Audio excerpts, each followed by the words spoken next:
Assalamualaikum warahmatullahi wabarakatuh. Selamat pagi, salam sejahtera untuk semuanya. Hari ini kita belajar ya dengan saya, Bu Kori Puspitaningsih. Kita akan belajar terkait dengan bagaimana asesmen akreditasi pelayanan reka medis di rumah sakit. Jadi untuk yang pertemuan hari ini, kegiatan untuk praktik dan belajar hari ini nanti fokusnya akreditasinya adalah di rumah sakit.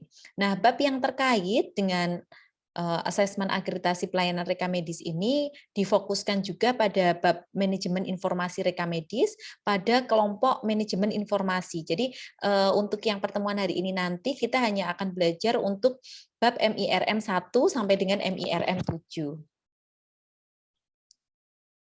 Nah, sebelumnya mungkin perlu diingat kembali ya bahwa regulasi yang mengatur terkait dengan akreditasi rumah sakit ini ada pada Peraturan Menteri Kesehatan Republik Indonesia nomor 12 tahun 2020 tentang akreditasi rumah sakit.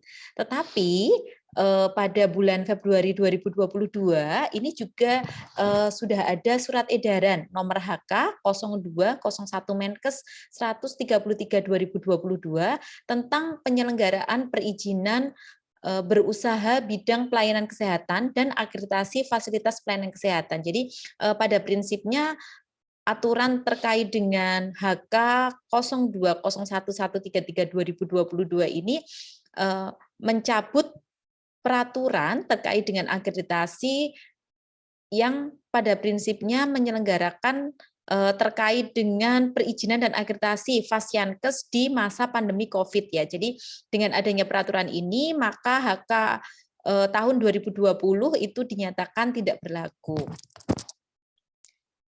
Nah, untuk standar akreditasi rumah sakit ya, ini kita bisa lihat di sini ya. Jadi untuk sebelumnya itu kita menggunakan buku panduan tahun 2011 ini yang menjelaskan standar akreditasi rumah sakit ya. Jadi dulu sudah pernah ada aturan standar akreditasi rumah sakit tahun 2011, kemudian telah dilakukan revisi oleh Komisi Akreditasi Rumah Sakit dan dinyatakan berlaku per 1 Januari 2018, dan buku ini bernama Standar Nasional Akreditasi Rumah Sakit ya. Jadi hanya ada perbedaan istilah yang awalnya standar akreditasi RS menjadi Standar Nasional Akreditasi Rumah Sakit yang berlaku per 1 Januari 2018. Nah, kemudian pada Standar Nasional Akreditasi Rumah Sakit atau biasa kita sebut sebagai SNARS, ini terdapat 16 ya, ada 16 bab yang terkait, di mana pada 16 bab tersebut dibagi menjadi 5 kelompok. Kelompok yang pertama ini berkaitan dengan standar pelayanan yang berfokus pada pasien. Ada 7 bab di sini, mulai dari ARK, HPK, AP, PAP, kemudian PAB, PKPO dan MKE. Jadi ini lebih kepada ada hak pasien dan keluarga, asesmen pasien, kemudian pelayanan anestesi dan bedah itu ada di sini. Kemudian untuk kelompok yang kedua itu terkait dengan standar manajemen rumah sakit. Nah, disinilah ada standar pelayanan reka medis yaitu di bab MIRM ya, manajemen informasi reka medis. Selain MIRM ini juga ada bab peningkatan mutu dan keselamatan pasien atau PMKP, kemudian ada pengendalian infeksi, TKRS, MFK atau fasilitas ya, ini terkait dengan fasilitas dan KKS. Jadi total di sini untuk kelompok standar manajemen rumah sakit itu ada 6 bab. Kemudian kelompok yang ketiga ini terkait dengan SKP atau sasaran keselamatan pasien. Kemudian kelompok yang keempat ini menjelaskan terkait dengan program nasional ya, ada PONEK, HIV/AIDS, TB, PPRA dan geriatri. Kemudian yang kelima itu adalah kelompok integrasi pendidikan kesehatan dalam pelayanan yaitu IPKP. Nah, di sini total babnya ada 16 ya, yang salah satunya tadi kita untuk yang pembahasan hari ini terkait dengan bab MIRM itu ada pada kelompok standar manajemen rumah sakit. Kemudian di dalam standar nasional akreditasi rumah sakit itu ada beberapa hal yang mahasiswa itu perlu pahami ketika kita membahas terkait dengan asesmen ya, asesmen atau pengkajian. Nah, kategori-kategori yang mengatur terkait dengan ketentuan di dalam KARS ini ada 4 hal yang perlu teman-teman mahasiswa pahami. Yang pertama adalah kategori-kategori ketentuan KARS. Ini menjelaskan terkait dengan ketentuan spesifik untuk mengikuti proses akreditasi dan untuk mempertahankan status akreditasi. Jadi di sini rumah sakit itu memang perlu mengikuti aturan yang memang dibuat oleh Komisi Akreditasi Rumah Sakit selama proses akreditasi itu akan dilaksanakan. Intinya seperti itu. Kemudian yang kedua adalah standar. Yang disebut dengan standar di dalam SNARS itu adalah hal yang berkaitan dengan harapan kinerja, struktur atau fungsi yang harus diterapkan. Jadi misalnya, tadi saya akan membahas nih terkait dengan standar MIRM ya, misalnya ya standar MIRM. Jadi kita akan membahas ya terkait dengan kinerja, struktur dan fungsi yang berkaitan dengan manajemen informasi rekam medis. Kemudian kita juga akan membahas terkait dengan maksud dan tujuan ya. Ketentuan yang ketiga ini adalah maksud dan tujuan. Yang dimaksud di sini untuk maksud dan tujuan itu adalah yang menjelaskan makna sepenuhnya dari standar yang dimaksud. Jadi kita tadi membahas MIRM, yang MIRM berapa? Oh, MIRM 1 misalnya ya. Apa sih maksud tujuan dari MIRM 1? Nanti ada penjabarannya. Kemudian ada juga elemen penilaian. Nah, elemen penilaian inilah yang menjelaskan apa yang akan ditinjau dan dinilai selama proses survei. Jadi yang paling harus diteliti ya, atau kita lebih berpikir kritisnya nanti pada elemen penilaian ya, karena di dalam elemen penilaian ini nanti juga bisa menjelaskan terkait dengan keterkaitan dengan standar yang lainnya, itu juga akan ditunjukkan di dalam elemen penilaian. Pada elemen penilaian nanti kita juga akan melihat apa pemenuhan yang harus kita capai pada standar tersebut. Contohnya misalnya, untuk memenuhi terkait dengan regulasi yang berkaitan dengan sistem informasi manajemen rumah sakit, itu harus ada regulasi. Jadi nanti di dalam elemen penilaian itu ada R ya. Kemudian harus ada di situ juga nanti O dan W misalnya ya. Ada observasi dan wawancara. Jadi nanti surveyor itu juga akan melakukan observasi mana sistem informasi manajemen rumah sakitnya ya. Mereka akan melihat.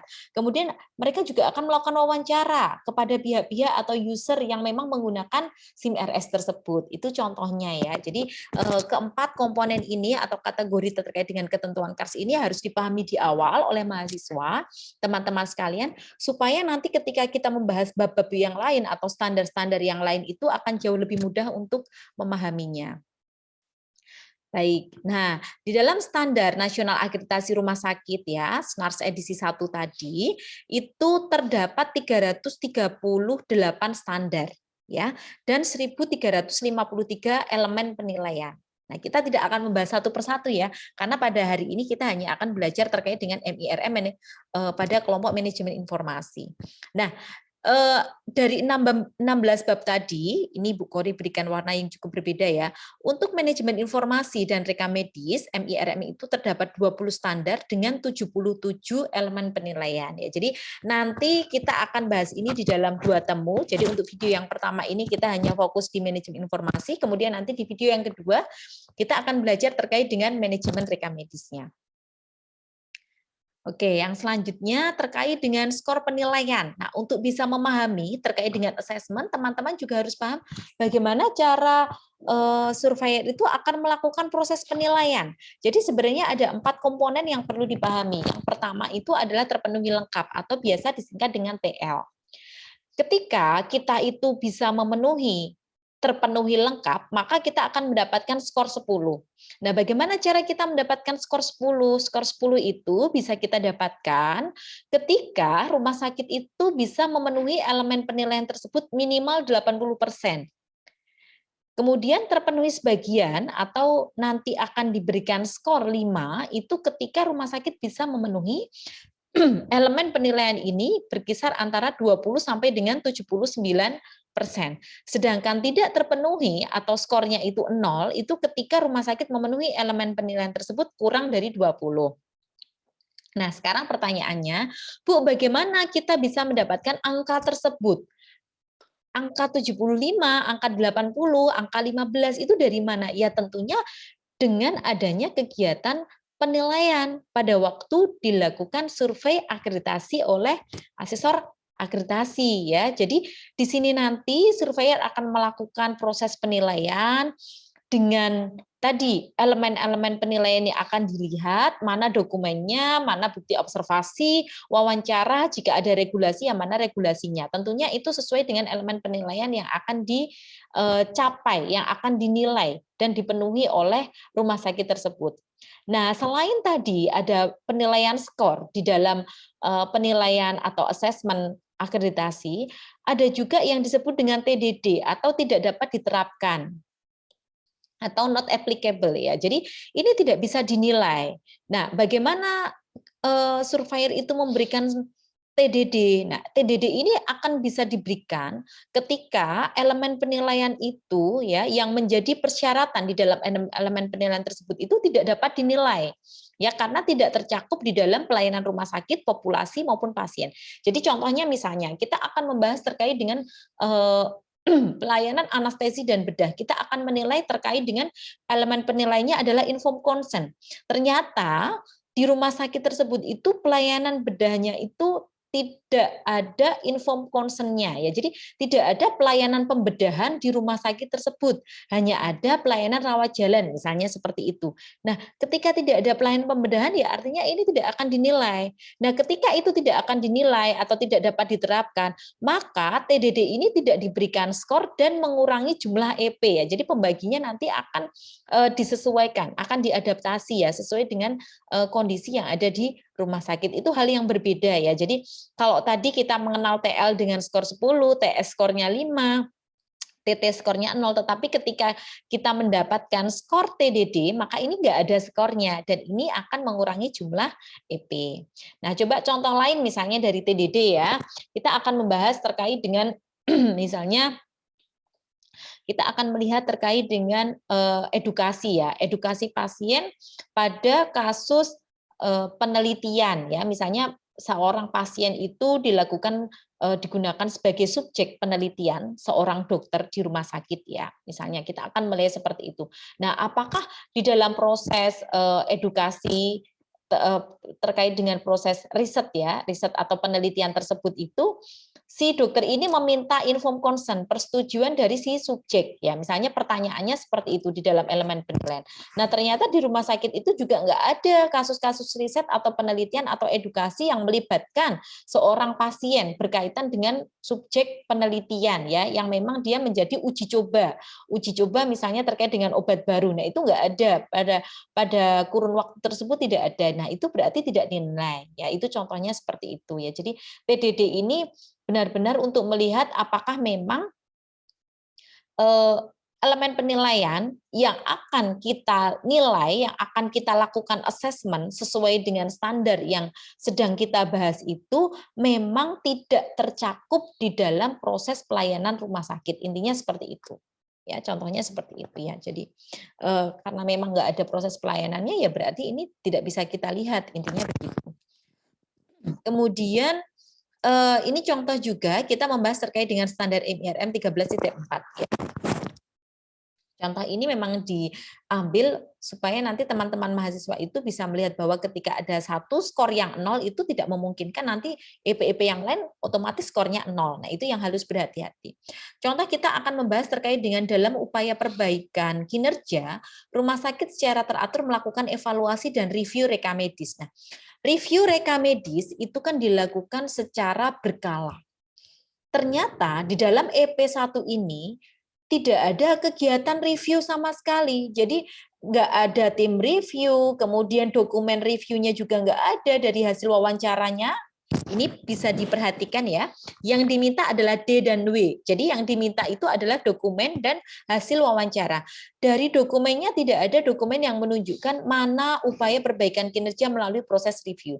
Tidak ada laporan close medical record review maupun open medical record review. Tidak ada laporan yang menunjukkan upaya tindak lanjut dari rumah sakit ketika ditemukan suatu rekam medis yang tidak lengkap dari proses review rekam medis. Dan berdasarkan hasil wawancara, baik dengan petugas rekam medis, pimpinan maupun panitia rekam medis itu memang kegiatan review rekam medis ini tidak pernah dilakukan. Ketika hasil seperti itu kita peroleh, maka skornya ini otomatis akan menjadi 0. ya. Jelas itu nggak ada proses review, ya udah skornya 0 ya. Ketika skornya 0, maka untuk EP kedua sampai dengan EP ketujuh skornya juga akan menjadi 0. Loh kenapa Bu? Kok untuk yang EP kedua sampai ketujuh 0? Karena ini berkaitan. Coba kita lihat. Review menggunakan sampel yang mewakili. Jelas nggak ada sampel karena tadi tidak ada proses review, maka skornya 0. Review melibatkan dokter PPA. Nggak ada. Tadi dari hasil wawancaranya sudah dijelaskan bahwa nggak ada panitia atau tim yang melakukan review rekam medis. Berarti jelas skornya lagi menjadi 0. Kemudian EP yang keempat, fokus review adalah ketepatan waktu, keterbacaan, dan kelengkapan rekam medis. Tidak ada dokumen atau laporan yang menunjukkan hasil dari review rekam medis. Berarti skor 0. Bu, tapi di sana ada loh penilaian kelengkapan rekam medis yang dilakukan oleh petugas assembling. Berbeda ya, petugas assembling nanti melakukan kegiatan analisis kuantitatif.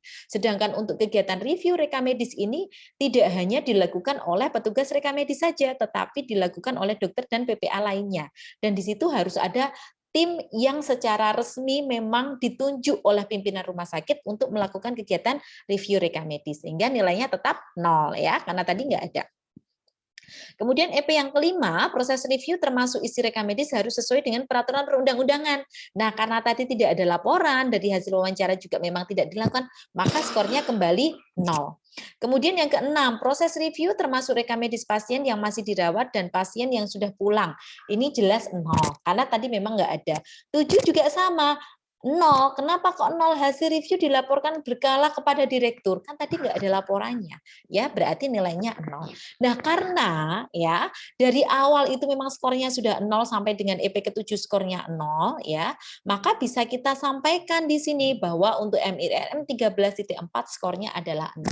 Jadi, secara prinsip kesimpulannya adalah karena EP1 adalah pembuktian di awal bahwa ada kegiatan review rekam medis ya, begitu EP1 itu kita nilaikan 0, tidak ada kegiatan review, maka EP2 sampai dengan EP7 yang membahas juga terkait dengan kegiatan review rekam medis secara otomatis tidak mungkin dilaksanakan. Jadi skor EP2 sampai EP7 adalah 0.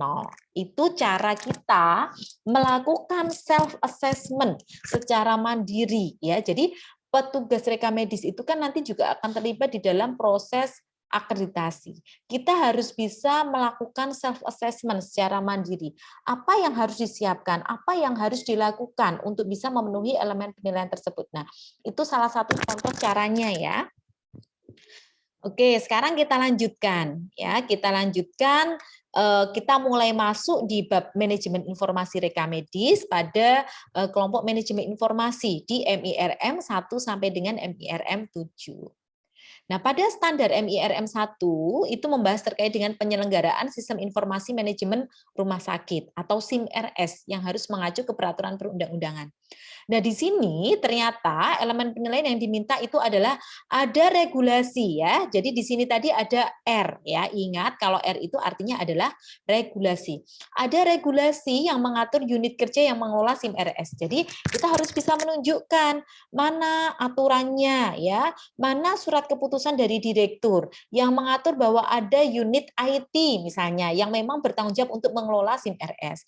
Mana bukti struktur organisasi, regulasi yang mengesahkan struktur organisasi di tim IT untuk mengelola SIM-RS. Itu contohnya yang harus dipenuhi di dalam elemen penilaian MIRM 1. Kemudian pada MIRM 1, EP yang kedua, rumah sakit memiliki proses pendaftaran rawat jalan berbasis SIM-RS. Di sini yang akan dinilai adalah O dan W.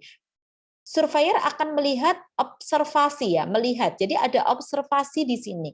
Akan melihat proses pendaftaran rawat jalannya. Benar nggak di sana pakai SIM-RS ya. Jadi mereka nanti akan mengamati petugas pendaftaran ketika melakukan proses pendaftaran benar menggunakan sistem informasi manajemen rumah sakit atau masih berbasis yang sangat manual dengan kertas ya. Itu dinilai dari hasil observasi.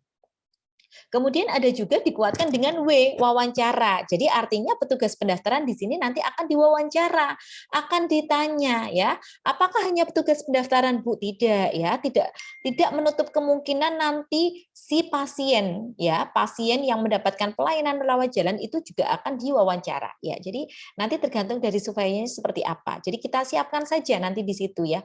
Kalau memang ada wawancara ya berarti kita siapkan bagaimana nih proses pendaftaran pasien rawat jalan, prosedurnya seperti apa. Atau minimal nanti di situ ada banner ya, ada banner sehingga nanti pasien itu akan dengan mudah teredukasi dengan adanya banner tersebut. Bagaimana sih proses pendaftaran rawat jalannya ya, supaya ada gambaran bahwa memang di sini ada peran pemanfaatan sistem informasi manajemen rumah sakit dalam kegiatan pendaftaran rawat jalan.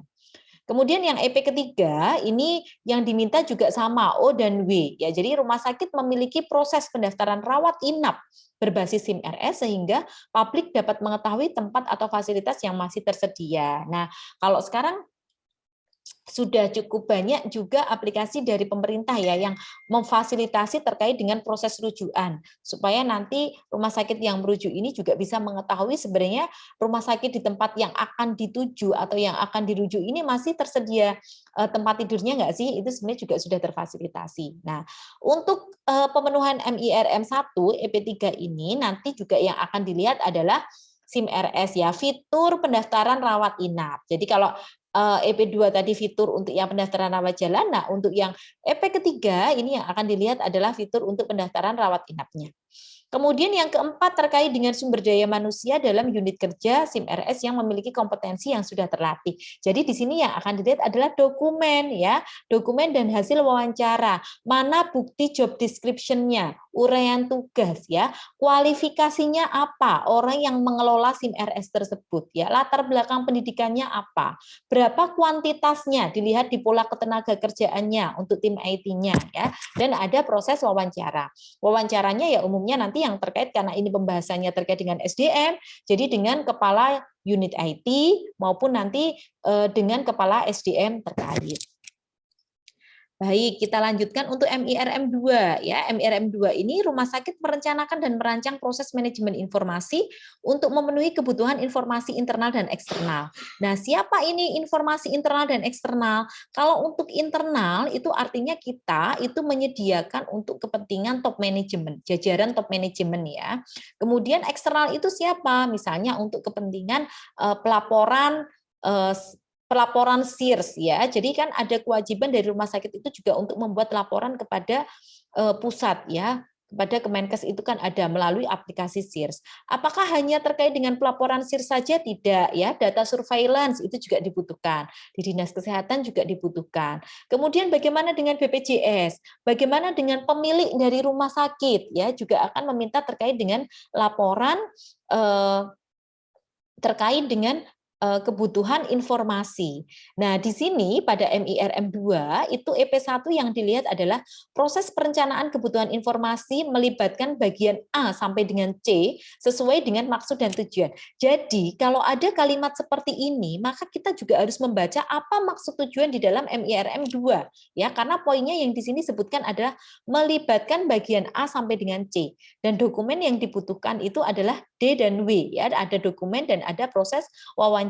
Jadi nanti akan ditanyakan siapa tim perencana ya, siapa tim perencananya, apa dokumen yang bisa ditunjukkan di sini, mana bukti perencanaan kebutuhan informasi. Kemudian EP kedua adalah proses perencanaan kebutuhan informasi mengacu pada peraturan perundang-undangan. Ya, jadi ini harus jelas bahwa memang secara proses perencanaan itu memang rumah sakit itu sudah ada ya, sudah memetakan terkait dengan kebutuhan informasi baik untuk pihak internal maupun pihak eksternal. Kemudian pada EP ketiga ini masih terkait dengan D dan W, dokumen dan wawancara. Perencanaan disesuaikan dengan besar dan kompleksitas rumah sakit. Jadi nanti di sini yang akan dilihat adalah tipe rumah sakitnya, ya, kemudian siapa pemiliknya ya, pemerintah atau milik swasta atau yayasan seperti itu ya, untuk melihat besar dan kompleksitasnya.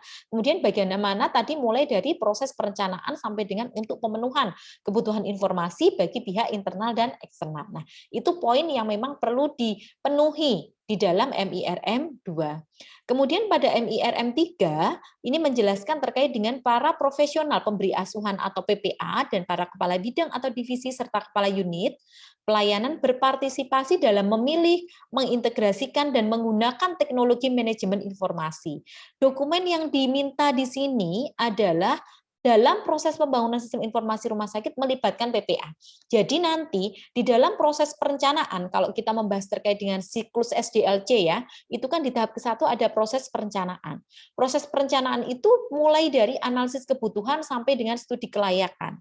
Di dalam proses analisis kebutuhan ini harus ada bukti mana bukti FGD ya, bukti focus group discussion atau misalnya bukti rapat yang memang melibatkan profesional pemberi asuhan ini dalam menetapkan fitur-fitur, dalam menetapkan kebutuhan input dan kebutuhan output ya untuk pengembangan sistem informasi rumah sakit. Misalnya malah mungkin ada masukan dari dokter ya. Oh, kalau sekarang eranya itu untuk mengembangkan sistem informasi ini nggak hanya sekedar kebutuhan untuk pelaporan saja, nggak hanya kebutuhan untuk billing system saja, tetapi sudah untuk pendukung pengambilan keputusan klinis atau clinical decision support system. Nah, itu harus kita pertimbangkan ini di dalam proses perencanaan pengembangan sistem informasi rumah sakit ya. Jadi ada dokumennya, mana bukti undangan, notulen daftar hadir, bukti rapat ya, dokumentasi yang memang melibatkan para PPA. Dan tentunya di sini juga ada W. Jadi artinya ada proses wawancara. Berarti di sini nanti dokternya, perawat ataupun misalnya farmasi ya, laboran itu juga akan dilibatkan di dalam proses wawancara. Tergantung nanti surveyor mau meminta siapa yang akan diwawancara ya. Tetapi kita harus menyiapkan ya, paling nggak kita juga perlu menyiapkan nanti ketika proses wawancara itu berarti yang perlu disiapkan apa nih, bagaimana keterlibatannya ya, apa masukannya untuk pengembangan sistem informasi. Misalnya nanti oh paling nggak tuh ada fitur nih nanti ketika ada biaya yang sudah melebihi dari 10 juta tuh nanti ada alert, ada notifikasi ke dokter misalnya seperti itu. Atau ketika seorang pasien itu di tahap terminal ya, karena di ICU itu dipasangkan alat-alat canggih, nah, itu nanti juga muncul alert. Oh, ini pasien sudah masuk tahap terminal. Tahap terminal itu apa sih, Bu? Kritis ya, tahap kritis ya, sudah hampir meninggal. Nah, itu ada alert sehingga ada peran nanti dari dokter maupun BPA itu untuk memberikan suatu penata laksanaan ya secara lebih cepat sehingga pasien ini bisa tertolong. Nah, itu contohnya. Kemudian di EP MIRM yang ketiga pada EP kedua ini dalam membangun sistem informasi rumah sakit melibatkan kepala divisi bidang dan kepala unit lainnya. Jadi prinsipnya di sini kalau di EP 1 tadi melibatkan PPA, di EP kedua ini melibatkan kepala bidang atau divisi lain. Karena kepentingan di dalam pengembangan sistem informasi rumah sakit itu tidak hanya untuk kepentingan klinis saja, tetapi juga untuk kepentingan manajemen. Ya, tadi kepentingan manajemen ini bisa untuk terkait dengan peningkatan mutu maupun untuk pengendalian biaya. Oke, untuk MIRM keempat, ini terkait dengan sistem manajemen data dan informasi rumah sakit, menyiapkan kumpulan serta menentukan data dan informasi secara rutin. Kalau ada kata kuncinya rutin, berarti dokumennya nanti yang kita siapkan jangan satu periode, tetapi beberapa periode, ya, karena di sini kata kuncinya adalah rutin. Dikumpulkan sesuai dengan kebutuhan PPA, kepala divisi, kepala unit, serta badan pihak lain di luar rumah sakit. Nah, apa nih yang diminta? Ada D dan W. Dan ternyata ini juga bisa berkaitan dengan lihat juga ya, berarti rujukannya itu ada di MFK 10. Jadi ketika kita memenuhi MIRM 4 EP1 maka kita juga memenuhi MFK 10 sehingga dokumen yang perlu disiapkan di dalam EP1 MIRM 4 ini akan sama dengan apa dokumen yang perlu disiapkan di dalam MFK 10. Itu maksudnya seperti itu ya. Ketika ada kata kunci rujukan ya. Rujukan itu maksudnya apa sih Bu? Lihat juga ya. Kalau ada kata-kata lihat juga itu maksudnya dia menunjukkan suatu rujukan. Nah, di dalam MIRM 4 EP1 ini yang diminta adalah rumah sakit menyediakan kumpulan data poin A sampai dengan D pada maksud dan tujuan. Hati-hati, kalau sudah ada kata-kata seperti ini maka baca juga maksud dan tujuannya. Harus tersedia untuk memenuhi kebutuhan pengguna, baik itu PPA, kepala divisi maupun kepala unit. Kemudian EP yang kedua adalah rumah sakit memberikan data yang dibutuhkan oleh bahan pihak luar ya. Ini juga berkaitan dengan PMKP 6 dan TKRS 5 bagian C. Ya, jadi misalnya untuk kepentingan BPJS itu apa yang perlu kita siapkan, contohnya seperti itu. Dan di sini kumpulan data itu terdiri dari data mutu dan insiden keselamatan pasien. Jadi kasus-kasus insiden keselamatan pasien yang membutuhkan laporan ya, laporan secara kronologis itu perlu kita siapkan. Data yang berkaitan dengan surveillance infeksi itu juga perlu kita siapkan. Bahkan data yang berkaitan dengan kecelakaan kerja itu juga perlu kita siapkan di sini.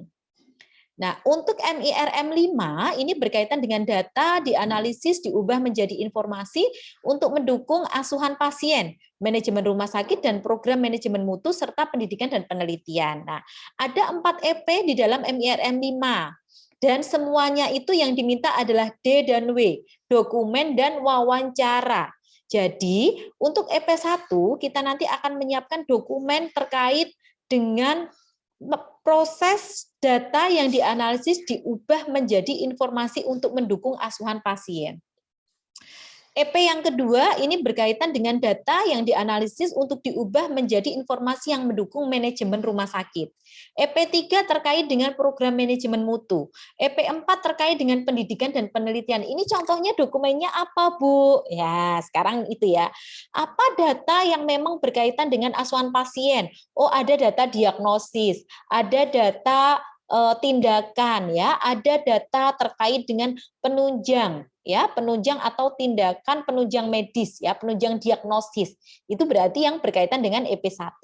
EP2 untuk mendukung manajemen rumah sakit, data terkait dengan pengelolaan efisiensi tempat tidur, data BOR, LOSTOI, BTO ya, yang bisa dihitung dari lama dirawat, yang bisa dihitung dari tanggal masuk dan tanggal keluar, itu akan digunakan nanti di dalam EP yang kedua. Data terkait dengan pola ya, misalnya ya, pola 10 besar penyakit, misalnya seperti itu. Pola tren ya, tren terkait dengan peningkatan layanan di rawat jalan misalnya seperti itu. Nah, itu ada di sini nih nanti karena berkaitan juga dengan manajemen rumah sakit, proses pengambilan keputusan di manajemen ya. Kemudian EP yang ketiga ini terkait dengan program manajemen mutu. Apakah ada infeksi nosokomial? Itu kan datanya juga di rekam medis ya. Data infeksi nosokomial ada atau tidak ya, misalnya atau data terkait dengan kasus insiden ya, insiden keselamatan pasien ya, itu juga masuk di dalam program manajemen mutu. Kemudian ada juga data yang diubah menjadi suatu informasi untuk mendukung pendidikan dan penelitian. Nah, ini juga dibutuhkan di sini. Oke, kemudian yang MIRM ke-6 ini berkaitan dengan standar penyampaian data dan informasi secara tepat dalam format yang memenuhi harapan pengguna dengan frekuensi yang dikehendaki. Jadi periodenya sudah ditentukan. EP1 ini terkait dengan kebutuhan pengguna yang diminta juga D dan W. Kemudian EP2 ini terkait dengan formatnya itu harus sesuai. Jadi kalau misalnya kita membahas terkait dengan SIRS ya, sistem informasi rumah sakit kan itu ada RL-nya ya. RL-nya itu kan sudah ditentukan formatnya oleh pemerintah. Ya kita sesuai itu aja gitu ya. Kalau misalnya Bu, ternyata di rumah sakit saya itu mau mengembangkan ya berbasis elektronik. Jadi mau dikembangkan melalui sistem informasi manajemen rumah sakitnya. Jadi dalam proses perencanaan pengembangan SIM RS-nya untuk fitur SIRS itu kita sesuaikan dengan format yang ada di sana. Jadi contohnya misalnya kategori usia ya, kategori usia itu kan di dalam laporan SIRS sudah ditentukan. Ya kita mengacu aja ke dalam kategori usia yang sudah ada di sana gitu loh. Contohnya seperti itu. Jadi template laporan dan kebutuhan output itu sudah kita sesuaikan dengan kebutuhan dari si pengguna. Kemudian pengguna menerima data dan informasi tepat waktu. Nah, kalau kayak gini tuh biasanya nanti yang dilihat sampai dengan proses disposisi ya. Jadi hati-hati ya. Nggak cuma pengesahan aja di dalam tanggal, tetapi kalau kita melihat di dalam alur pelaporan yang ada di rumah sakit itu kan prosesnya cukup panjang. Dari rekam medis itu kalau mau melaporkan sampai ke direktur itu harus ada pengesahan dari pimpinan di atasnya kepala instalasi rekam medis. Nah, kapan ini tanggal disposisinya? Jadi proses ini nanti juga perlu kita dokumentasikan supaya nanti ketika kita menyampaikan kepada kepada surveyor itu kita bisa menyampaikan secara detail bahwa dari unit kerja rekamedis itu menyampaikan proses laporan ini selesai itu di tanggal sekian, disahkan oleh wakil direktur itu di tanggal sekian ya, dengan bukti disposisinya di tanggal sekian, nomor disposisinya ini loh gitu. Sampai dengan ada jawaban disposisi dan sampai dengan nanti dilaporkan kepada direktur di tanggal berapa, itu proses dokumentasi ini perlu dokumentasikan ya untuk mendukung EP yang ketiga, laporan tepat waktu. Bahkan ketika kita menyampaikan bahwa laporan ini sudah dikirimkan misalnya ke Dinas Kesehatan, mana bukti penerimaannya ya? Kita harus punya dokumentasi nih, mana tanda tangan siapa yang menerima, di tanggal berapa, mana bukti stempel basahnya. Nah, itu harus ada ya. Atau kalau melalui kirim via email ya, mana bukti pengiriman via email, itu juga harus didokumentasikan. Dan yang keempat ini terkait dengan staf pengolah data memiliki hak akses data dan informasi yang dibutuhkan sesuai dengan tanggung jawabnya. Yang diminta tidak hanya hasil dari wawancara aja, tetapi kita juga melakukan ya. Di sini ada studi dokumentasinya. Nanti kita lihat ya di sana ya. Jadi mana bukti dokumen yang memang mengatur terkait dengan hak akses ya. Username, password itu kan menunjukkan terkait dengan otorisasi atau hak akses. Dan itu yang dimiliki oleh siapa? Admin tentunya ya. Administrator IT itu pasti memiliki pengelompokan hak akses ini. Dan itu tentunya didokumentasikan. Nah, inilah nanti yang akan kita tunjukkan. Baik, yang terakhir adalah standar MIRM 7, ini terkait dengan rumah sakit mendukung asuhan pasien, pendidikan dan riset dan manajemen melalui penyediaan informasi yang tepat waktu dari sumber data yang terkini. Nah, ini cukup banyak yang diminta karena ada D, O, dan W ya. Jadi ada dokumen, ada observasi juga, dan ada wawancara, mulai dari EP1 sampai dengan EP4. EP1 kita membahas terkait dengan rumah sakit menyediakan fasilitas untuk mendapat informasi ilmiah terkini secara tepat waktu untuk mendukung asuhan pasien. EP kedua terkait dengan fasilitas informasi ilmiah dan tepat waktu untuk mendukung keputusan klinis. Jadi mana ini bukti bahwa memang rumah sakit itu menyediakan ruang riset ya, itu harus ada di sini. Nanti dilakukan observasi, mana ruangannya ya. Kemudian siapa yang boleh masuk ke sana? Kapan proses pelayanannya? Ini harus ada.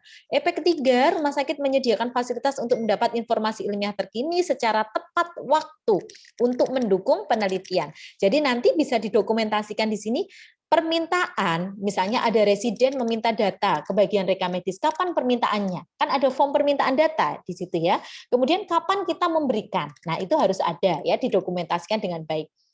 Buktinya apa, Bu? Ya kalau rumah sakit ada formulir permintaan data, ya berarti formulir itu nanti yang akan kita sediakan. EP yang keempat, rumah sakit menyediakan fasilitas internet untuk mendapatkan informasi ilmiah terkini dan informasi lain secara tepat waktu untuk mendukung manajemen. Ya berarti di sini terkait dengan pemanfaatan internet. Nah, kalau misalnya kasusnya, Bu, internetnya di rumah sakit saya itu terbatas, ya berarti di sini harus ada payungnya ya. Payungnya, bagaimana pembatasan fasilitas internet ini? Mungkin dibagi menjadi beberapa kategori ya. Fasilitas internet untuk pengunjung itu berapa bandwidth-nya? Misalnya seperti itu ya. Untuk staf itu berapa, pimpinan berapa. Nah, itu dikategorikan dan didokumentasikan ya. Jadi ada bukti dokumentasi juga yang mengatur terkait dengan pembagian fasilitas internet di rumah sakit. Ya, ini contoh ya, kalau misalnya teman-teman mahasiswa mau melakukan riset ya, mau melakukan suatu penelitian, kalian nanti akan membuat suatu lampiran ya untuk mengambil data di lapangan, seperti apa contohnya? Nah, kayak gini nih contohnya ya. Jadi, ketika kita membahas terkait dengan MIRM 1, ini yang Bu Kori contohkan hanya satu ya. MIRM 1 terkait dengan penyelenggaraan sistem informasi rumah sakit harus mengacu peraturan perundang-undangan. EP1 terdapat unit kerja yang mengelola SIM-RS. Jadi nanti yang dilihat adalah regulasi. Berarti di sini nanti isinya misalnya surat keputusan direktur nomor berapa tentang struktur organisasi IT ya. Atau misalnya di sini nanti terkait dengan job desk ya, job description atau urian tugas, misalnya seperti itu. Oh, urian tugas ya, yang mengatur tentang IT misalnya gitu. Itu ditunjukkan di dalam regulasi. Ingat kalau kita menyebut regulasi itu berarti dia harus sah, ada stempel basah ya, ada bukti pengesahannya. EP kedua, rumah sakit memiliki proses pendaftaran rawat jalan berbasis SIM-RS. EP ketiga, pendaftaran rawat inap berbasis SIM-RS. Yang akan dilihat adalah observasi dan wawancara. Jadi yang harus kita siapkan minimal kalau misalnya nanti kita antisipasi ketika ada error pada fitur atau ada error pada SIM RS, kita sudah screenshot terlebih dahulu nih, atau kita buat video simulasi ya. Video simulasi bagaimana proses pendaftaran menggunakan fitur-fitur yang ada di dalam SIM RS untuk proses pendaftaran rawat jalan maupun untuk proses pendaftaran rawat inap. Tapi kalau misalnya nanti pelaksanaan akreditasinya ya, karena sekarang sudah dilakukan secara luring, udah nggak daring lagi, ya berarti surveyor nanti akan melihat tuh langsung bagaimana proses untuk pendaftaran rawat jalan dan rawat inap dengan menggunakan SIM RS. Kemudian wawancaranya siapa nanti yang akan dilibatkan? Ya minimal di sini ada petugas pendaftaran, baik itu pendaftaran rawat jalan maupun pendaftaran rawat inap. Pasien nanti juga kita siapkan. Nah, supaya nanti pasien itu memahami dengan mudah, maka paling nggak ada banner ya, ada banner bagaimana sih alur proses pendaftaran dengan menggunakan SIM RS. Apalagi misalnya rumah sakit sudah menggunakan APM, mesin anjunan mandiri itu ya, mereka nggak perlu berkomunikasi dengan petugas, mereka hanya cukup menggunakan mesin itu saja. Nah, bagaimana cara menggunakan mesin pendaftaran secara mandiri ini? Ada nggak di situ prosedurnya, langkah-langkahnya ada nggak? Nah, kalau nggak ada ya berarti buatlah di situ banner ya, atau paling nggak informasi lah bagaimana cara menggunakannya, mana yang harus dipencet terlebih dahulu, minimal seperti itu. Kemudian yang terakhir di EP keempat adalah terkait dengan SDM. SDM yang berkompeten dan sudah terlatih ya, berarti kalau di sini kita membahas terkait dengan IT, ada nggak sertifikasi terkait dengan tim IT tersebut, mana bukti dokumennya, nanti yang akan dilihat seperti itu ya, bagaimana pola ketenaga kerjaannya, itu juga ditunjukkan dengan dokumen dan wawancara. Jadi wawancaranya nanti dengan tim IT ya, baik itu staf ataupun misalnya nanti dengan kepala unit dan kepala SDM yang mengelola IT tersebut. Nah, ini contoh ya. Jadi nanti yang dicentang inilah nanti yang akan kalian isi ya, yang akan kalian isi. Kalau kita berbicara regulasi ya, dituliskan dengan lengkap. SPO nomor berapa tentang apa? Surat keputusan direktur nomor berapa tentang apa? Seperti itu. Baik, untuk proses evaluasi dari kegiatan praktikum hari ini ya, nanti teman-teman mahasiswa membuat kelompok, satu kelompok terdiri dari 3 sampai 4 mahasiswa. Nah, tugasnya apa? Kalian membuat makalah ya. Makalah yang berkaitan dengan standar MIRM ya. Yang pertama itu kalian jelaskan terkait dengan peta informasi dari rekam medis. Ya, kalau Bu Kori itu menyampaikan peta, ini nanti seinovasinya mahasiswa, sekreatifnya mahasiswa, ya, mau dibuat dalam bentuk mind mapping boleh, ya. Apa sih informasi dari rekam medis yang dibutuhkan untuk pelayanan klinis, ya, dibuat dalam bentuk mind mapping boleh. Kalau sudah dibuat dalam bentuk mind mapping, kalian jelaskan informasi yang berkaitan dengan pelayanan klinis ini masuk di dalam standar ya, standar MIRM berapa, elemen penilaian apa. Kayak contoh yang ini tadi ya, kalian jelaskan tuh, oh ini ada di sini Bu, yang dibutuhkan itu apa, R atau O atau D atau W ya. Kemudian yang kedua, peta informasi rekam medis untuk kepentingan manajemen ya. Manajemen ini kan luas. Ingat yang dibatasi di sini hanya dari sumbernya data dari rekam medis saja. Nah, kalau sudah dibuat dalam bentuk makalah ya, format atau sistematika makalahnya kita sesuaikan dengan pedoman penulisan makalah. Silakan mahasiswa masuk ke dalam e-learning, sudah ada formatnya di situ.